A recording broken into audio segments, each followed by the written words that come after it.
Gloire à Dieu, alléluia, que le Seigneur notre Dieu vous bénisse, frères et sœurs, messieurs, dames. Nous prions et rendons grâce à Dieu. Nous te rendons grâce, te disons merci de nous donner encore cette opportunité d'être en ta présence. Seigneur, sois élevé et adoré. Nous comptons sur toi. Et nous venons pour entendre ta voix, Seigneur notre Dieu, que je diminue, que toi seul sois vu et élevé. Au nom de Jésus, notre Sauveur et Seigneur. Amen. Que Dieu vous bénisse, frères et sœurs. Daniel chapitre 3, l'Ancien Testament. Daniel chapitre 3, le verset 7, 17, 18 et 19. Shadrach, Meshach et Abednego répliquaient au roi Nebuchadnezzar. Nous n'avons pas besoin de te répondre là-dessus. Voici notre Dieu que nous servons peut nous délivrer de la fournaise ardente. Et il nous délivrera de ta main au roi. Sinon, sache au roi que nous ne servirons pas tes dieux et que nous n'adorerons pas la statue d'or que tu as élevée. Sur quoi Nebuchadnezzar fut rempli de fureur et changea de visage en tournant ses regards contre Shadrach, Meshach et Abednego reprit la parole et ordonna de chauffer la fournaise 7 fois plus qu'il ne convenait de la chauffer. Puis il commanda à quelques-uns des plus vigoureux soldats de son armée de lier Shadrach, Meshach et Abednego et de les jeter dans la fournaise ardente. Ces hommes furent liés avec leur caleçon, leur tunique, leur manteau et leurs autres vêtements et jetés au milieu de la fournaise. Comme l'ordre du roi était sévère et que la fournaise était extraordinairement chauffée, la flamme tua les hommes qui avaient jeté Shadrach, Meshach et Abednego. Et ces 3 hommes, Shadrach, Meshach et Abednego, tombèrent au milieu de la fournaise ardente. Alors le roi Nebuchadnezzar fut effrayé, se leva précipitamment, prit la parole et dit à ses conseillers, n'avons-nous pas jeté au milieu du feu 3 hommes? Il répondit au roi, certainement au roi. Il reprit et dit, eh bien, je vois 4 hommes sans lien qui marchent au milieu du feu, qui n'ont point de mal. Et la figure du 4e ressemble à celle d'un fils de Dieu. Amen, amen, amen. Que Dieu bénisse sa parole. Messieurs, dames, frères et sœurs en Christ, voici la parole de Dieu pour nous. Nous connaissons tous cette histoire pour ceux qui sont familiers à la Bible. Les enfants hébreux, avec leurs parents, avaient été déportés à Babylone. Et parmi tous ces gens qui avaient été déportés, il y avait 3 jeunes gens qui aimaient le Seigneur, qui craignaient Dieu. Et leur ami s'appelait Daniel. Ils servaient le Seigneur, ils craignaient le Seigneur. Et la Bible dit que un jour, le dictateur, le monarque, le déchu,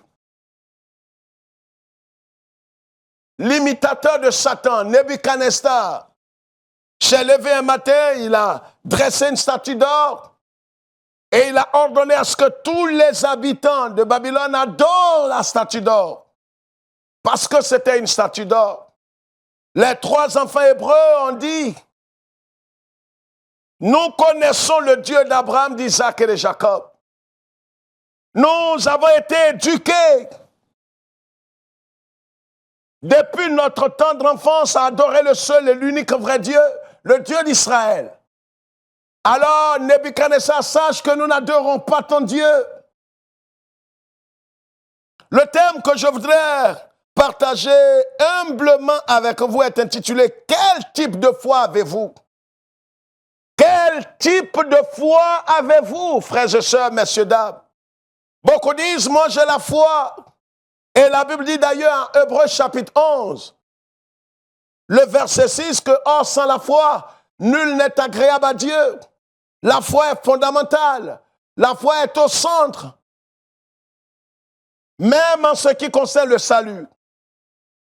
Le Saint-Esprit dit par la bouche de Saint Paul, en Éphésiens chapitre 2, le verset 8, c'est par la grâce que vous êtes sauvés, par le moyen de la foi. C'est par la foi que nous avons été justifiés. C'est par la foi que nous avons été sanctifiés. C'est par la foi que nous avons été sauvés. Donc la foi est un élément important. C'est la confiance que nous avons en Dieu. C'est une confiance absolue que ce que Dieu dit, il est capable de le faire. C'est cet appui absolu que nous avons en Dieu. Ces enfants hébreux qui avaient été déportés, l'histoire nous dit qu'il y avait près de 70 000 Hébreux qui avaient été déportés à cette époque. Près de 70 000 personnes.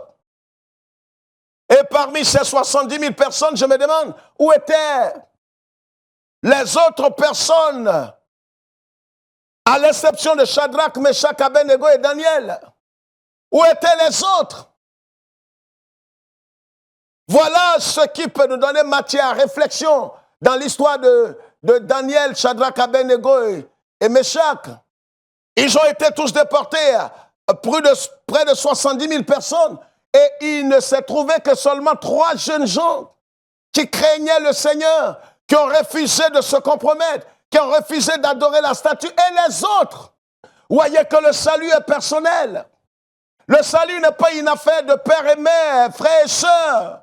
C'est pourquoi, si vous avez reçu Christ, demeurez focalisés sur le Seigneur. Restez attachés au Seigneur. Peu importe l'attitude de votre père, biologie, peu importe l'attitude de votre mère, peu importe l'attitude de vos frères, peu importe l'attitude de votre pasteur. Restez focalisés sur Christ. Ces enfants, certainement, ces jeunes gens, avaient leurs parents aussi peut-être avec eux. Mais ces gens n'ont pas jugé bon de résister à la tentation, de refuser de se compromettre. Est-ce que nous sommes prêts dans ce monde perverti où la persécution a commencé dans certains endroits du monde, où des croyants en Christ sont fouettés, tués, malmenés, maltraités à cause de leur foi? Est-ce que nous allons céder? La question reste posée. Quel type de foi avez-vous? C'est une question similaire que Paul a posée à ces gens quand il leur a dit quel baptême avez-vous reçu? Le baptême de gens qui conduisait à la repentance ou le baptême pour s'identifier à Christ? Quelle foi avez-vous, frères et sœurs? Quelle foi avez-vous, messieurs, dames? C'est important. Voici ces 3 enfants hébreux qui avaient foi en Dieu et qui sont allés jusqu'à dire à Nebuchadnezzar, nous n'adorerons pas ton Dieu, ta statue. Même s'ils savaient par miracle que Dieu ne nous délivre pas, mais nous resterons fidèles, nous resterons attachés, loyaux à notre Dieu. Mais nous n'allons pas adorer ton Dieu, ta statue. Quelle foi et quel engagement! Aujourd'hui, la compromission a gagné l'Église de Dieu. On est prêt à se vendre pour de l'argent, on est prêt à se donner, à vendre notre esprit, notre âme, pour des miettes, pour de l'argent. On est prêt à rentrer dans les méandres de la politique. Certains, dans certains pays, ont fait allégeance. Quelle déchéance! Quelle bassesse! Vous allez voir sous d'autres cieux, ce sont les pasteurs qui encouragent les politiciens. Ce sont les pasteurs qui sont dans les voies tortueuses de la politique. C'est eux qui disent des mensonges pour avoir de l'argent. C'est eux qui prophétisent le mensonge pour être accueillis. Oh, les politiciens n'ont pas besoin de vous. On doit prier pour nos leaders politiques. On doit prier pour eux, pour que Dieu les dise, Dieu leur donne la sagesse. Mais aller jusqu'à se compromettre comme certains le font, honte à vous. Vous êtes la pire, véritablement, des personnes qui sont au service de Dieu. Je le dis avec honnêteté. Nous devons rester dignes. Nous devons prier pour nos nations, prier pour nos autorités. Prier que Dieu les conduise dans le développement, dans la sécurité, dans toutes choses. Mais aller jusqu'à se jeter ou aller la nuit, aller mendier, faire allégeance, être des lèche-bottes. C'est honteux pour des gens de votre âge. Bien-aimés, voici ces 3 enfants hébreux. Ils n'ont pas fait d'allégeance. Ils n'ont pas été des lèche-bottes. Ils ne se sont pas compromis pour de l'argent. On est prêt aujourd'hui à vendre l'Église, à vendre notre organisation, à vendre même les comités pour de l'argent. et on fait comme si de rien n'était. On crie la journée, la nuit, on va mendier. Quelle déchéance et bassesse. Shadrach, Meshach, Abednego ont résisté dans la paix. Ils n'ont pas insulté, ils n'ont pas maudit. Ils ont dit, roi, nous n'adorons pas ton Dieu. Nous n'allons pas nous prosterner. Nous allons servir notre Dieu, l'unique Dieu. Car dans la loi, dans les 10 commandements de Moïse, il est dit, tu n'adoreras pas d'autre Dieu que l'Éternel. Je vais citer ici 3 types de foi. Ce n'est pas de façon exhaustive, mais 3 types de foi. Le premier type de foi, c'est la foi lâche et irresponsable. Malheureusement, cette foi existe encore aujourd'hui parmi les croyants, parmi les évangéliques, les protestants, les pentecôtisants. La foi lâche, vous m'avez entendu, c'est une foi irresponsable. Cette foi, comment elle est caractérisée? Elle obéit à Dieu quand il ne risque rien. C'est la foi qui obéit quand il n'y a pas de risque. Parler de persécution, parler de si tu fais ceci, tu vas perdre. Pourquoi nos sœurs, la plupart se prostituent dans les bureaux, celles qui se disent chrétiennes, avec des foulards qui ont de l'apparence extérieure de la piété, mais arrivés au bureau, beaucoup se prostituent. C'est dû à quoi? C'est une foi lâche. La foi lâche, c'est ce que les autres Hébreux ont eu. La foi qui obéit quand il n'y a pas de risque. La foi qui est zélée et qui prie en langue quand il n'y a pas de risque. Mais dès lors où on te dit, le patron te menace, s'il ne couche pas avec toi, il n'a pas de rapport avec toi, et pourtant tu es marié. Et même si tu n'étais pas marié, que tu étais célibataire, ton corps est le temple de Dieu. Même si on doit te renvoyer, saisis les autorités compétentes, saisis la justice. Tu me diras, non, pasteur, dans notre pays, saisis les autorités. Il y a des autorités qui ne sont pas forcément chrétiennes, mais qui connaissent Dieu d'une manière vague et générale. Certains connaissent Dieu et qui sont prêts à rendre justice. Je connais des juges qui ne sont pas chrétiens dans certains pays africains, mais qui rendent la justice. Vous m'entendez? Alors ton patron veut coucher avec toi, tu te dis chrétienne. Sinon, tu n'auras pas la promotion, tu n'auras pas l'avancement de salaire, tu n'auras pas ce diplôme et tu te livres comme une prostituée, une pervers.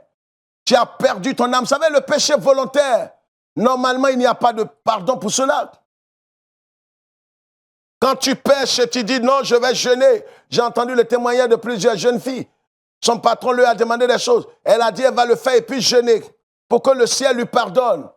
Mais tu as perdu la raison. Ça, c'est un péché impardonnable, c'est volontaire. Il n'y a pas de pardon pour ce qui est volontaire. Faisons très attention. Vous vous souvenez que Samson avait péché, mais ses cheveux, même quand il s'est repenti, ses cheveux n'ont pas poussé sur le champ. Il y a des choses que vous perdez malgré la repentance. Vous avez déjà perdu. La foi lâche, c'est une foi qui obéit quand il n'y a pas de risque. C'est une foi qui ne fait pas d'effort. Une foi qui aime la facilité. Ce sont des apôtres de moindre effort. Quand il s'agira de faire ceci pour le Seigneur, dès que ça leur coûte leur argent, ça leur coûte leur honneur, ça leur coûte leur vie, venez, on va évangéliser, on va aller en plein air évangéliser. Prenez vos Bibles. Non, j'ai honte. Avec le titre que j'ai, avec la responsabilité que j'ai, qu'est-ce que tu as que tu n'as reçu? Qu'est-ce que tu as? Quel est le titre que tu portes que le Christ ne t'a pas donné? Voilà la foi lâche, la foi irresponsable. Et la Bible dit, les lâches n'entreront pas au ciel. Malheureusement, nous avons trop de lâches au milieu de nous. Trop de lâches. Certains sont allés faire des allégeances. Ils ont fait des pactes avec des organisations sataniques. On construit leur temple aujourd'hui. On pourvoit à leurs besoins. On leur donne de l'argent. Et ils passent partout dans toutes les nations sans problème. Parce qu'ils sont reconnus. Des partisans du moindre effort. Ça, c'est la foi lâche. Les 3 enfants hébreux pouvaient dire non, non, non, non, non. Certainement que leurs parents et les autres ont dit, mais nous sommes de cœur avec vous, Shadrach, Meshach, Abednego. Nous sommes de cœur avec vous, les enfants, tenez bon. Nous, on est déjà vieux. On va se prosterner devant la statue de Nebuchadnezzar. On va se repentir après. Ce sont nos genoux qui sont pliés, mais notre cœur est sur notre Dieu. Quelle hypocrisie! Quelle hypocrisie! Aujourd'hui, vous voyez, un de ces aventuriers pasteurs m'a dit, il y a quelques 15 ans en arrière, l'argent n'a pas d'odeur. L'argent n'a pas, ils sont prêts à prendre l'argent de prostitution, l'argent de drogue, l'argent du sang, l'argent sale. Aujourd'hui, ça peut circuler dans certains milieux, dans le monde. L'argent n'a pas d'odeur. Quand vous entendez un pasteur dire l'argent n'a pas d'odeur, fuyez-le comme on fuit la peste. Fuyez-le comme on fuit la peste. L'évangile de prospérité croit cela. Tous les agents, les prédicateurs de l'évangile maçonnique, ils croient que l'argent n'a pas d'odeur. C'est pourquoi ils ne mettent pas l'accent sur le message de l'évangile. Amener les gens à comprendre. Il faut qu'on sache d'où titille ton argent. Aujourd'hui, la plupart, la grande majorité des pasteurs ne sont pas prêts à demander à leurs fidèles, mais d'où tu sors ton argent. L'essentiel, c'est de prendre et de prier dessus. Même si la femme se prostitue, même si elle vend du sang, même si elle vend de la drogue, même si elle boit du sang humain pour avoir cet argent, l'essentiel pour ces pasteurs aventuriers, escrocs, voleurs, qu'est-ce qu'ils vont faire? Ils vont dire non, apporte l'argent, on va prier dessus. Vous voyez pas pourquoi l'Église va très mal, malgré nos organisations, malgré nos jolies doctrines? Parce que l'éthique n'est plus là. Faisons attention. Oui, je sais que ma vie est menacée. Je sais que je n'aurai plus d'argent avec vous. Je sais, je n'en ai plus besoin. Je n'en ai même pas besoin. Et je crois savoir combien de fois je vous ai demandé quoi que ce soit. J'ai été exclu dans beaucoup de milieux et je bénis le Seigneur. Sortons de la foi lâche.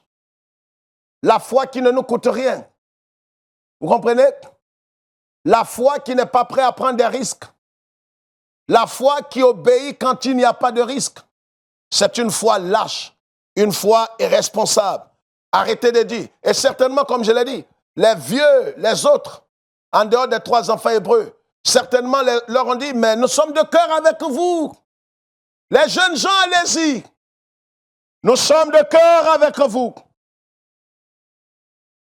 Allez-y, adorez, à résister. Nous sommes déjà fatigués. Nous allons nous prosterner devant la statue. Dieu comprendra. Nous sommes en Occident. J'ai entendu des gens m'appeler de la France, de l'Europe entière, de l'Amérique et de l'Asie. Certains disent, oui, pasteur, vous savez, si on était en Afrique, on allait vivre pieusement. Tu te moques de ton destin. Tu as fait le choix délibérément d'aller en enfer. Il n'y a pas un lieu sur la terre où on n'est pas prêt à vivre la foi. Et certains aujourd'hui entretiennent cette foi lâche, irresponsable. Ils sont prêts à se compromettre pour avoir un visa, se compromettre pour avoir un diplôme, se compromettre. On doit se repentir de tout cela. La foi lâche vous condamnera. La foi lâche vous privera véritablement de tout. La deuxième chose que je voudrais souligner, ou le deuxième type de foi, c'est la foi commerciale, qui est très en vogue. Dites à quelqu'un, sanctifie-toi, éloigne-toi du péché. Viens à Christ. Il te dira, mais qu'est-ce que je vais gagner? Il voit tout en commerce. Il voit tout en gain. Il voit tout en bénéfice. Et la foi commerciale est le cœur de l'évangile maçonnique, l'évangile de prospérité. Il marche sans l'évangile. La foi commerciale, c'est obéir à Dieu quand cela nous rapporte quelque chose. Qu'est-ce que je vais gagner? Qu'est-ce que je vais gagner si je suis Jésus? Je me suis sanctifié. Un Africain bien connu parmi les religieux a dit, la sanctification, ça servit à quoi? J'avais dit que la sanctification, vous vous sanctifiez, mais vous êtes pauvre. Parce que lui croit à l'évangile satanique, maçonnique. La Bible dit que la sanctification sans laquelle nul ne verra le Seigneur. On peut se sanctifier et ne pas avoir l'argent. La bénédiction, ce n'est pas d'avoir l'argent matériel. Soyons intelligents aussi à ce niveau. Parce qu'on peut être âgé et ne pas avoir toute la connaissance. On peut se sanctifier. Paul était saint. Pierre était saint. Mais ils ont dit à ce monsieur, nous n'avons ni or ni argent. Comment vous expliquez cela, les prospéritistes? Réfléchissons ensemble. Quelqu'un m'a appelé la dernière fois et m'a dit, pasteur, est-ce que tu as un doctorat? Laissez-moi vous choquer. À 2 reprises, on m'a proposé, depuis le Canada, depuis les États-Unis, en passant par l'Afrique de l'Ouest, il y a 15 ans en arrière, un docteur bien connu en Afrique de l'Ouest m'avait coopté pour avoir le doctorat, pour être docteur honoris causa. Docteur honoris causa, c'est cela. 15 ans en arrière, au même titre que certains qui sont docteurs aujourd'hui. Je leur ai dit, ça ne m'intéresse pas. J'ai dit merci à ce monsieur qui a pensé à moi. Il y a encore 2 ans, on m'a proposé encore cela. Donc, s'il vous plaît, les titres de docteur, on m'a proposé il y a 15 ans. Si j'acceptais, je serais docteur honoris causa. Donc, respectons-nous. Ne voyez pas les gens comme vos semelles de chaussures ou bien des illettrés, des incultes. Nous lisons tous la parole de Dieu. Le titre de docteur ne vous confère aucun pouvoir, à l'exception de ce que vous avez accepté de faire vous-même et de comment vous allez gérer votre âme, dans la plupart des cas. Mais ce doctorat ne vous confère aucun pouvoir sur votre prochain. Vous comprenez ce que je dis? Et ni dans le royaume de Dieu. Voilà ce que la Bible dit. Donc, la foi commerciale, c'est le cœur, c'est la racine de cette doctrine, de l'évangile de prospérité. C'est cette foi qui dit, mais je viens à Jésus, c'est pour amasser, pour gagner, pour régner, pour dominer. La foi commerciale voit toujours le gain. Qu'est-ce qu'il gagne en suivant Jésus? Qu'est-ce que je gagne en m'éloignant du péché? Qu'est-ce que je gagne en me sanctifiant? Qu'est-ce que je gagne si je marche avec le Seigneur? Je dois avoir l'argent, je dois avoir ceci, je dois avoir cela. La foi commerciale vous perdra. Bien-aimés frères et sœurs, c'est la foi commerciale.